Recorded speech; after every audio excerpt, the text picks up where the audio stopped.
We teach a lot of kids about where their food comes from up here. Everybody loves dolphins, but this is a little more special than that. One tree can have over 200 species of plants growing on it.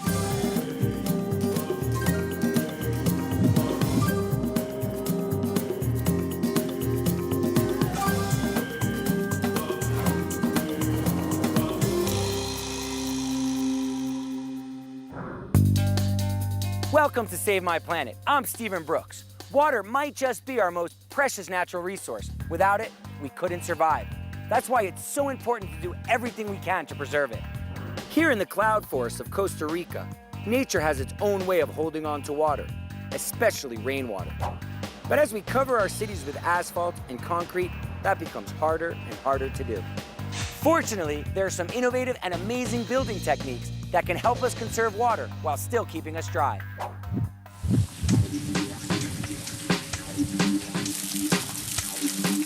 There's only 0.1% of prairies remaining in Illinois from the way they found them before pre-settlement. In the redevelopment of Glenview, they had set aside this 32-acre remnant prairie in order to provide a place and a focus for people to come and learn about the native species here and learn about ecology and learn about green building, and specifically to learn about what residents could do in their houses that would be relevant, they could see here. Well, green roof is basically just covering a standard rooftop over some sort of built structure with vegetation. About 4,000 square feet of the rooftop is made up of a green roof.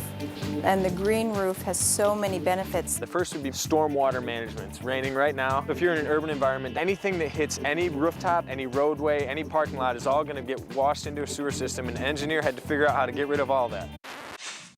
And when there's too much water runoff, you get flooding and unfiltered sewage. Yuck. 60% or more of the rain that's falling on this roof is never going to hit that eaves, and it's never going to wash away. The rain that's falling on the roof right now is actually cleaner when it comes off the roof than when it falls onto it, because the green roof is absorbing nitrogen out of the raindrops and actually filtering the water. One of the other things from an owner's perspective is it really protects the roof membrane underneath from UV degradation, and also from the extreme thermal swings of freezing and the thawing. So therefore, the roof should last 2 to 3 times longer than a conventional roof. The third benefit of a green roof would be an insulating value during the summer, so cooling costs. Not only do green rooftops insulate, they also provide passive cooling through transpiration. What? That's kind of like if you spill rubbing alcohol on your hand, it evaporates away and your hand feels colder. As soil and plants pull water through the green roof and away from the roof, it does the exact same thing to the building, cooling it from the top down. Neat trick, Kevin, but building one of these things has got to be expensive, right? Before just saying a green roof is expensive, I'd kind of talk about some of the value it brings to the building. If you're already putting a new roof on a building, which you have to do every 15 to 20 years anyway, that's the perfect time to put a green roof down, because what it does is it will double or triple the life of that membrane. Green roof could potentially cost 2 or 3 times as much as a normal roof. If you want to put a garden on a roof that can have a tree, a 30-foot tree, you better be prepared for some serious intervention. However, you can do green roofs that are as minimal as 2 inches. It's marketable, actually, because, you know, you rip out all your insulation and put in green insulation. It still looks like a wall. This is beautiful. I believe that buildings should be integrated into nature instead of nature being integrated into the built environment. And there is no better expression of doing it than green buildings and green roofs. As you can see, green rooftops do a lot more than just look pretty. When we come back, we'll see how a restaurant found a whole new way to make their rooftop not only environmentally friendly, but delicious too.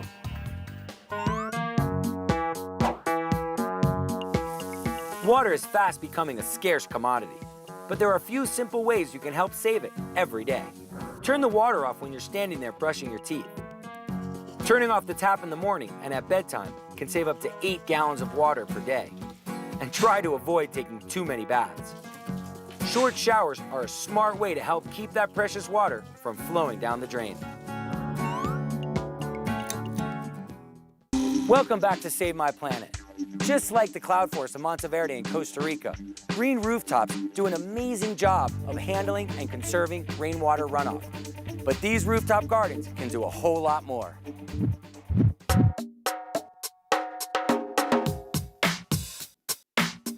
This is the first certified organic rooftop farm in the country.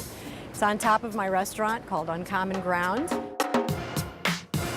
I have European family. You know, to them it's the most natural thing in the world to grow the food that they eat. I worked in the garden as a kid, and most of my fond food memories came from that time in my life.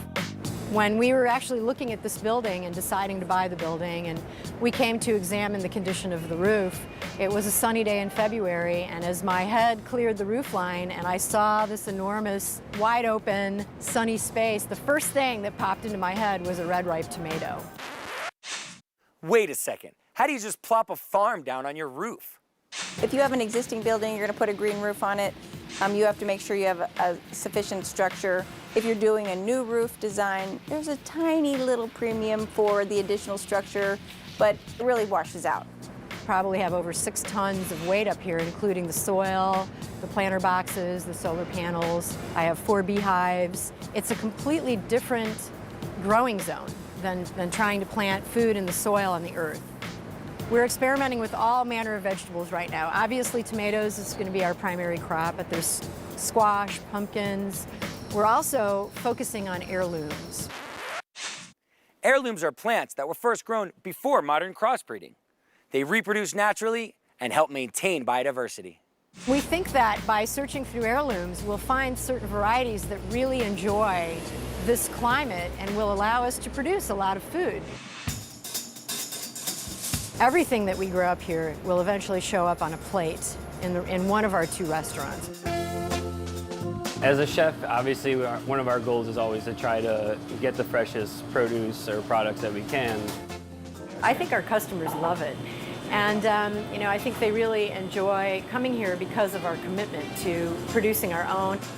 It obviously reduces the carbon footprint, food miles. You know, it's not traveling very far at all. Well, the food might not travel, but the people sure do.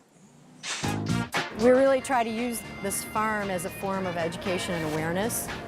We teach a lot of kids about where their food comes from up here, and in an urban environment, many kids have no idea. Our attitude has always been you do whatever you can to make it a little better. So if you're taking one small step and you keep doing small steps, eventually it becomes one big step. It was an immensely large undertaking to make this happen, but also an immensely worthwhile one. You know, I think it's really, you know, helped us to connect with the entire community, and it's really made a difference for us in our quality of life, and it's been priceless. Now there's a way to take farming to the next level and help prevent rainwater runoff too, especially in urban areas. That excess water can strain sewage systems and end up polluting lakes, rivers, and bays. Just ask the pink dolphins of Hong Kong Harbor. That's next. Welcome back to Save My Planet. As we all know, economic development comes with a price. Dirty skies, tainted food, polluted water, but the damage can be undone. In Hong Kong, a group of folks found an unusual ally in their campaign to clean up the harbor and protect one of its most colorful residents, the pink dolphin.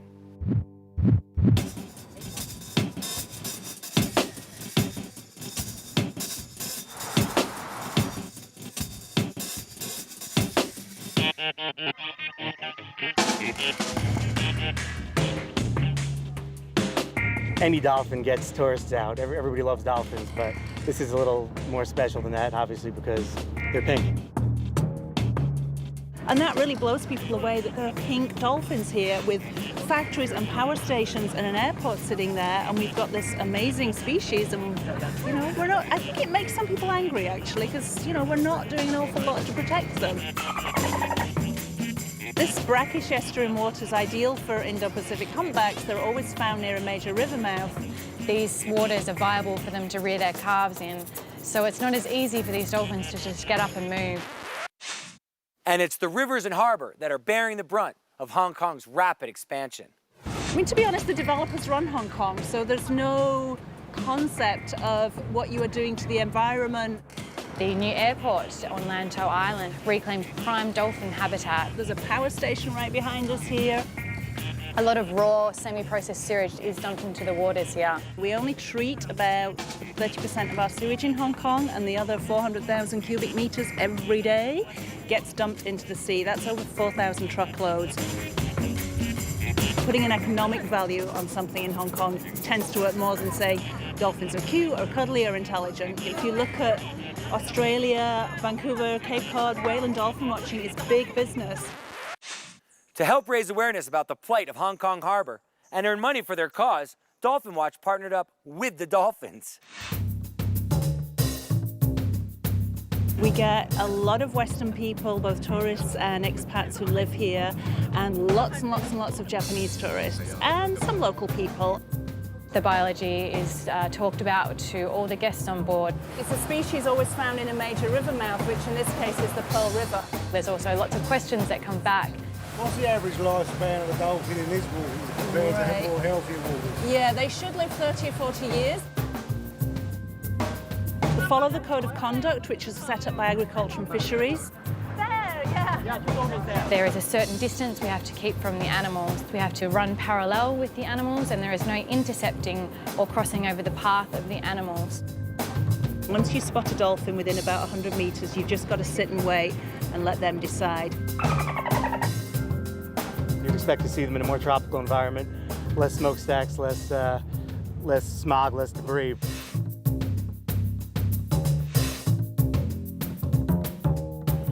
There's about 70 vessels an hour pass through the dolphins' habitat. We have dolphins with slashes to their dorsal fins. They suffer a lot of injuries from boat traffic. A couple of years ago, I had this rope right across there, really going across the body. You see the mark there. You know, it's very sad and depressing that we're intruding on their habitat so much that they're getting injured like that. You know, lots of places, Boston, San Francisco, Sydney, Australia, have beautiful harbours, and I hope they preserve them a bit better than we've preserved our harbour and our outlying areas. Sometimes people will ask, what can I do? Kick up a fuss, protest. If all 7 million of us do something, it'll be a step in the right direction. Well, it just goes to show you that a little bit of knowledge and a lot of elbow grease can go a long way. When we come back, we're going to take a visit to the Monteverde Cloud Forest, one of the most unique wildlife sanctuaries, and see what a group of locals is doing to protect this little piece of paradise. Welcome back to Save My Planet. Here in the Monteverde Cloud Forest of Costa Rica, nature does an amazing job of taking care of itself. From leafy ground covering that controls rainwater runoff to the abundant vegetation that feeds the wildlife, this is one of nature's most spectacular and diverse ecosystems. But to preserve it, we have to understand it and show it some respect.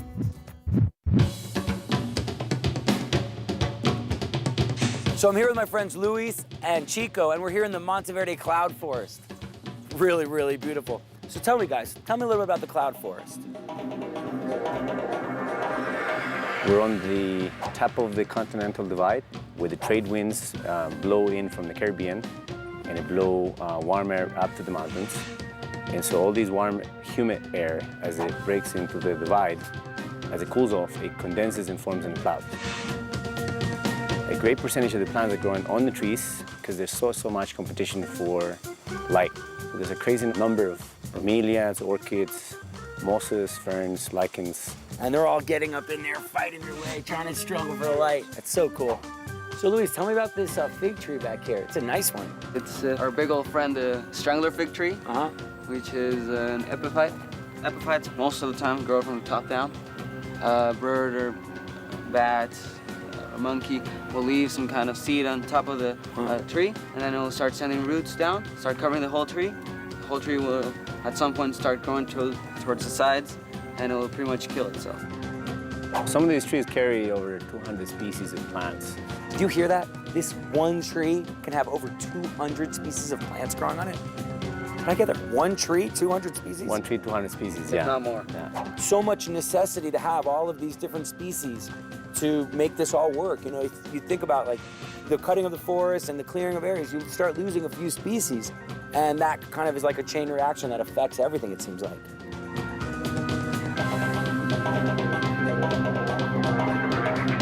But diversity is very important. Say a pine tree forest gets a fungus and it just kills them all. Right. Here, there's so much diversity that nothing can actually kill the forest, basically. So it keeps that natural balance. Exactly. You know, it's so interesting how each species really fills its niche. It's kind of like in a town.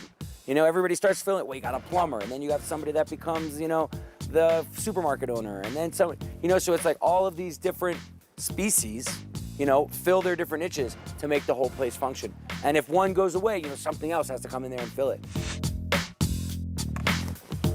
Wow, well, this sure looks different. Much lighter here. This is secondary forest. This is only about 35, 40 years old. It was cut down for dairy cattle farming. So these used to be pasture. And it's interesting because here is pretty much the transition point from secondary into the primary, which means it's the old growth, the virgin forest. It grows so fast. Sometimes in the States, like that could be hundreds of years old because they grow so much slower. Things in the rainforest here grow so fast. Of course, what happens here is it rains probably up to 300 inches of rainfall a year, and then the forest never stops growing. We're here at this hummingbird gallery. Tell me about this place.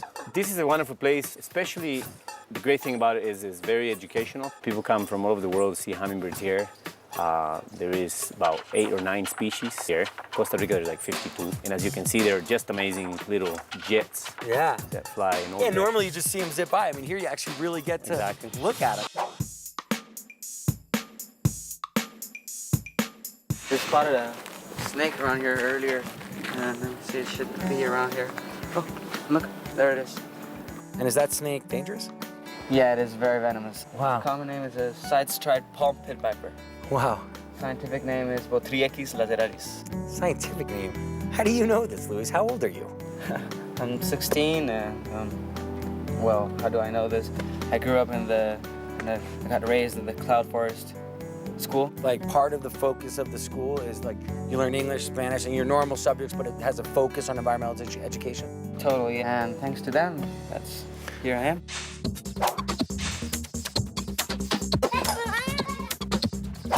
So here we are at Luis's school, the Cloud Forest School in Monteverde, and I'm here with Vera Zeladon.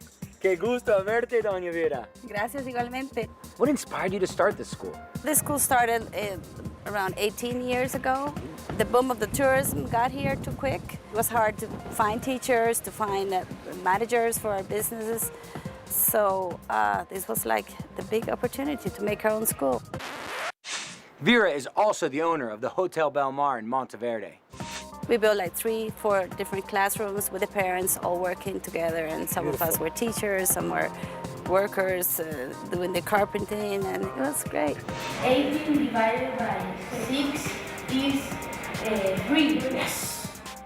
Here they do not only learn how to read and write, etc., but they really learn how to love nature. It is the truth. So you can see it with Luis. You know, while we were walking through the forest, and he's spotting things and telling me, you know, I've been here many, many times, and he was telling me things I never even knew.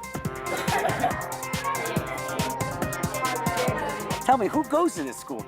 I would say about maybe 80% of them are local Monteverde students, and the rest of them come from all around the world. Right now, we have 20 students who are here from the United States and Europe. When our students graduate, our goal is not that they're nature guides, or that they're doctors, or that they're biologists. We want them to be good people who have found who they are here so that they know what they have to offer to the world.